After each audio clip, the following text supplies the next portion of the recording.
વડોદરાના અટલાદરા રોડ પર આવેલી પ્રમુખ સ્વામી તીર્થ સોસાયટીની બાજુમાં આવેલી નમસ્યા નામની બિલ્ડરની સાઇટ પર બિલ્ડરની બેદરકારી સામે આવી છે। આડેધડ બાંધકામ માટે કરાયેલા ખોદકામના કારણે સોસાયટીના રહેવાસીઓને રોડ પર ઉતરવાનો વારો આવ્યો હતો।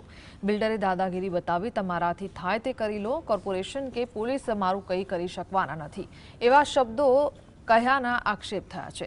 ઘટનાના પગલે સ્થાનિકોને બિલ્ડર આમને સામે આવી ગયા હતા અને મામલો છૂટા હાથની મારામારી સુધી પહોંચી ગયો હતો, જે બાદ સમગ્ર મામલો પોલીસ મથકે પહોંચ્યો હતો।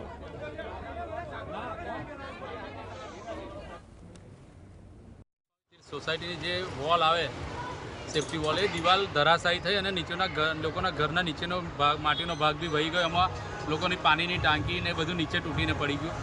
બિલ્ડર બાજુમાં ચાલતી નમસ્યા નામની સાઇડ એના બિલ્ડરની તદ્દન નિષ્કાળજીને કારણે આ ઘટના ઘટી। એમાં 8-10 પરિવારોને રોડ પર રહેવાનો વારો આવી ગયો, જેના કારણે આજે કોઈ જવાબદાર વ્યક્તિ બિલ્ડરની સાઇડ પર ન હોવાથી લોકો સ્થાનિકો ઉગ્ર સ્વરૂપ લઈ લીધું અને ઘટના લાગે મારામારી સુધી પહોંચી ગઈ હતી। છોટાઉદેપુર તાલુકાના હાંસડા ગામે બની રહેલી શાળાનું બિલ્ડિંગ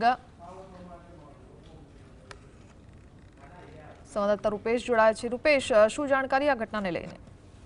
જે ચોક્કસ આ અટલાદરા રોડની ઘટના છે કે જ્યાં બિલ્ડરને કારણે સ્થાનિકોને હેરાન પરેશાન થવું પડ્યું હતું। વારંવાર જે બિલ્ડર છે એને સમજાવવા છતાં પણ કોઈ પગલાં નહીં લેવાતા આખરમાં જે વિસ્તારના લોકો છે એનો ઉશ્કેરાટ જે છે એ ચરમસીમાએ પહોંચતા બિલ્ડર અને સ્થાનિકો વચ્ચે તૂતુ મેમે બાદ હાથાપાઈની ઘટના પણ બની હતી।